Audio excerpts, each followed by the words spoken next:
Pessoal, esse é o canal Detritos Cósmicos. Esse é mais um episódio dessa série que eu dedico a edições especiais. Nesse caso, não diria edição especial, mas sim um disco especial para a minha coleção. No caso, é o Healing of Troy do John Cale. É o John Cale que ficou notório pelo Velvet Underground, né? Mas curiosamente, mesmo com toda a idolatria a Lou Reed, tudo que se diz a respeito e sem desmerecer ou negar o talento, mas ele sempre foi meu John Cale sempre foi meu Velvet Underground favorito. Eu sempre preferi John Cale a Lou Reed. É, ele é um cara fora da curva, com conhecimento musical, uma teoria musical, uma formação musical bem vasta, acho que até de conservatório, mas em contrapartida ele é como se fosse, apesar de toda essa coisa clássica, por outro lado ele tem um certo grau de perversão, no sentido de perverter a música, até mesmo no comportamento. Ele é um cara meio fora da caixinha e é uma das coisas que eu admiro nele. Então, ao mesmo tempo que na obra do John Cale você vai ter momentos de grande sensibilidade, você vai ter aliado a isso aí momentos de desconexão, de, de, de perversão da estrutura musical. Algo de certa forma similar ao que acontece, por exemplo, em muitas passagens de OK Computer do Radiohead, só para dar exemplo. Aquela coisa da dualidade, uma coisa bem tranquila, bem singela, doando com um caos cacofônico, né? Mas com relação ao John Cale, curiosamente, eu cheguei a esse disco não por causa do John Cale, veja só vocês. Eu cheguei a ele por causa do guitarrista que toca nesse disco. Esse moço aqui, ó, deixa eu ver se vai dar para enquadrar, que se chama Chris Spedding. Eu ouvi por volta de 2004, 2005, por aí. Eu ouvi o disco Frantic, perdão, do Brian Ferry, que é outro artista que eu admiro muito. E eu gostei muito dos solos, do trabalho de guitarra no disco. E eu fui ver que um dos caras da guitarra era o Chris Spedding. Então eu fui investigar o que se fazia na época, na internet, que naquela época ainda era limitada, aquele acesso de madrugada. Então eu fui pesquisar e ver toda a discografia, que esse cidadão fez durante a década de 70, quem que era, o porquê, até onde ele, qual o passado dele até chegar a esse disco, porque de fato me chamou muita atenção, fiquei muito curioso. Então eu descobri que ele foi do Nucleus, descobri que ele tocou nos discos solos do Jack Bruce e que em seguida ele foi para participou, esse acho que, se eu não me engano, eu não sei se é o primeiro ou se é o segundo. Eu acho que ele é o segundo, talvez da chamada trilogia da Island do John Cale, porque o John Cale quando saiu do Velvet Underground, ele foi para a gravadora CBS e fez alguns discos solos por lá, bem mais experimentais. Depois eu vou a eles. Mas o Chris Spedding trabalhou com ele na chamada trilogia da Island. São os três primeiros discos que o John Cale lançou pela Island e que para mim são os melhores dele. E sendo que esse é o que se destaca. Curiosamente, a gente falando de Lou Reed, a gente vê que na, na própria, no próprio line-up do disco tem um camarada aqui que até tocou, curiosamente, na banda solo do Lou Reed. Se eu não me engano, esse cara aqui, o baixista, o Pat Donaldson. A gente tem também Brian Eno, que está aqui nos sintetizadores, Phil Collins também. Deixa eu ver se há mais alguém conhecido. Tem o Jonathan Rickman, dos Modern Lovers, aqui também parece que aparece. Jonathan Rickman, se você viu aquele documentário que saiu do Todd Haynes sobre o Velvet Underground, você vai ver que ele é um dos maiores fãs do Velvet Underground. Acho que viu, sei lá, talvez a pessoa que mais viu Velvet Underground na vida ao vivo. Mas, voltando à questão do disco, então eu vi que Chris Speeding tocou nos álbuns solos do Brian Ferry. E eu fui atrás de tudo. E até tudo muito fantástico até aqui. Mas aí cheguei nesses discos e quando eu fui ouvir e eu não me decepcionei. Realmente tem um trabalho de guitarra muito bacana. Onde a guitarra do Chris Speeding, que é muito técnica, ele tocou com Jack Bruce, com Núcleos, então uma vertente muito forte do jazz rock. E aqui isso junto com a questão do John Cale, tem aquela coisa de ter uma guitarra ao mesmo tempo que é singela, ao mesmo tempo ela é pesada, é seca, é dinâmica.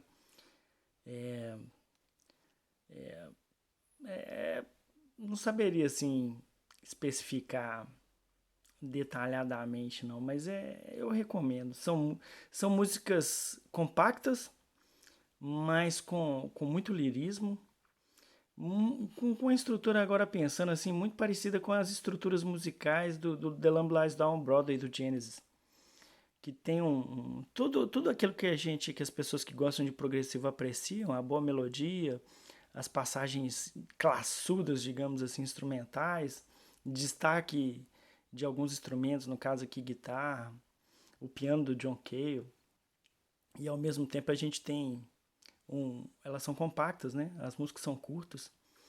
Então é um disco que eu recomendo muito, assim como também os outros dois da trilogia da Island, que eu vou mostrar daqui a pouco. Que é o Fear e o Slow Dazzle, se eu não me engano. Slow Dazzle, se eu não me engano, é o último. Tá bom? E o outro é o Fear, que é esse aqui. Tá? Se você quiser também, você pode ter acesso, se você achar melhor, se você for da turma do CD também. Todos esses 3 discos estão unidos nesse CD duplo, chamado John Cale The Island Years, que pega justamente os 3 discos que eu acabei de mostrar aqui, tá bom? Tem um encarte bacana, deixa eu abrir aqui para vocês verem que ele contextualiza bem, um encarte bem rico, contextualiza bem a passagem do John Cale nessa trilogia. Tem uma luva legal.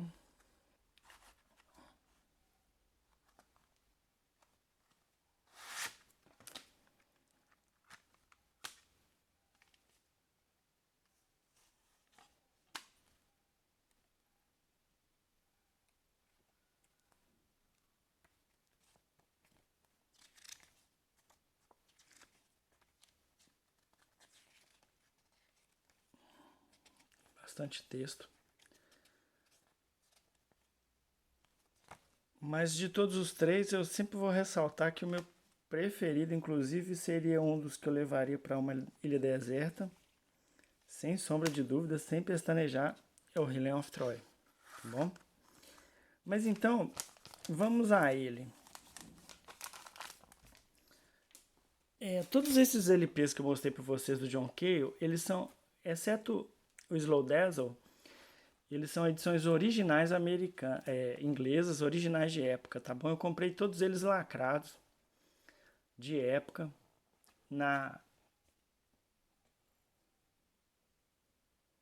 nesse caso aqui tá até como se fosse a loja da Virgin, né? Provavelmente foi vendido lá primeiro, mas na verdade foi na HMV. Então vou mostrar para vocês essa edição aqui. Acho que perdeu o foco. Ainda está no plástico original, ele veio lacrado. Eu só fiz aquela incisão lateral que eu mostrei nos outros poucos vídeos ainda do canal. Ele tem esse sleeve preto.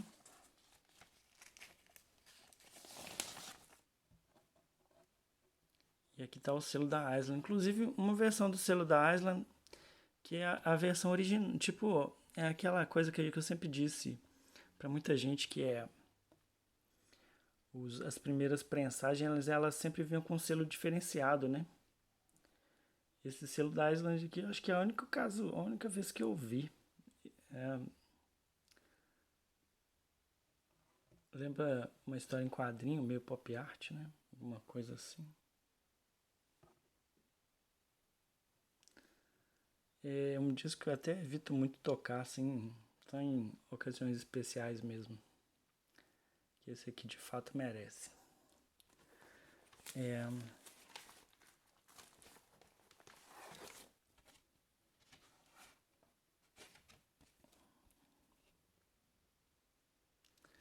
esse é então o Healing of Troy do John Cale.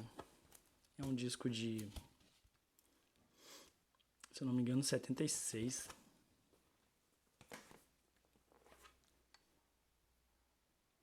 Deixa eu ver se aqui fala. 75. Inclusive, uma das músicas aqui cita até a Sharon Tate, a mulher do Roman Polanski, que foi assassinada pelo pessoal lá do Charles Manson.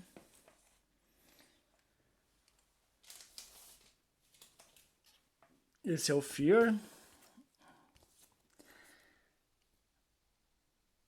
Aqui consta 74 também. Eu acho que é aqueles casos, como os LPs eles tinham pouca duração, acho que eles faziam um ou dois na tacada só, numa tacada só, não é verdade? Esse aqui conta com o Phil Manzanera do Roxy Music nas guitarras. E continua com o Brian Eno também, assessorando na parte. Aqui é até curioso. Eno, responsável por Eno. Já diz muito, né? Sobre o disco. Aqui o selo da HMV, onde eu comprei os três. 4,99 libras.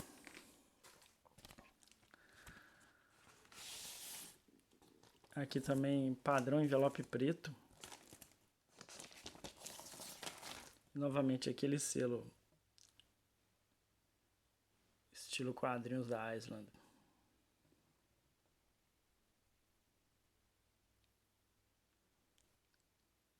Fear. Curiosamente, a primeira vez que eu vi essa capa desse disco do John Cale, eu vi num programa antigo apresentado. Era um especial sobre o Brian Eno que passou na TV Cultura no domingo. Aí mostrava, depois de um certo tempo, todos os discos produzidos pelo Brian Eno. Era apresentado por um cara lá, um ator que talvez já até morreu. Ele apresentava o X-Tudo. Não me lembro mais o nome dele, não. Então tá aqui. Fear.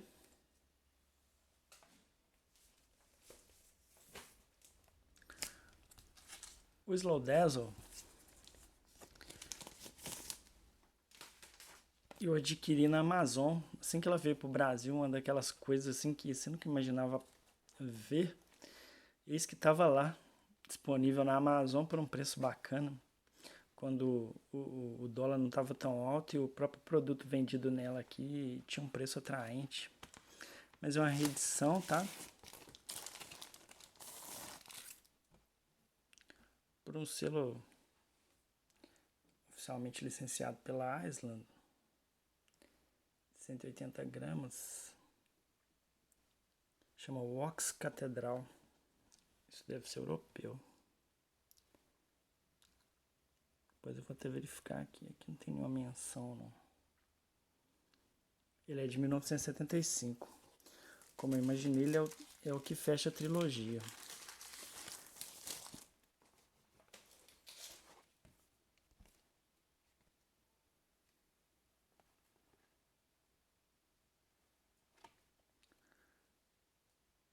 Chris Speeding e Phil Manzanera nas guitarras.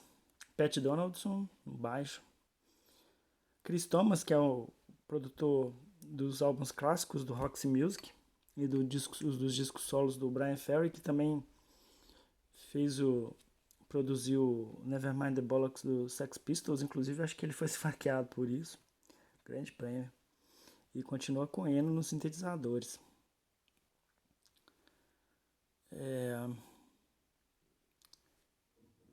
Mas foi produzido pelo John Cale mesmo. O Ox Catedral é o selo. É a edição americana. Esse Ox Catedral é um selo americano. Mas então é isso aí. Essa é a trilogia da Island do John Cale. Esse é mais uma edição especial. Se você gostou dos discos mostrados, dá um joinha, compartilha o vídeo se você achou interessante, se você tem algum fã de John Cale. E depois vocês me falam se vocês querem que eu mostre os outros. Que só tem descasso aqui do John Cale. Esses são os pela CBS e eu mostro para vocês depois. Esse também é pela Reprise, WA. Esse também é genial, com Terry Riley, Church of Anthrax. Essa faixa eu recomendo. Church of Anthrax, vai nela. Se der, eu posto aqui embaixo, ok? Abraço, até mais.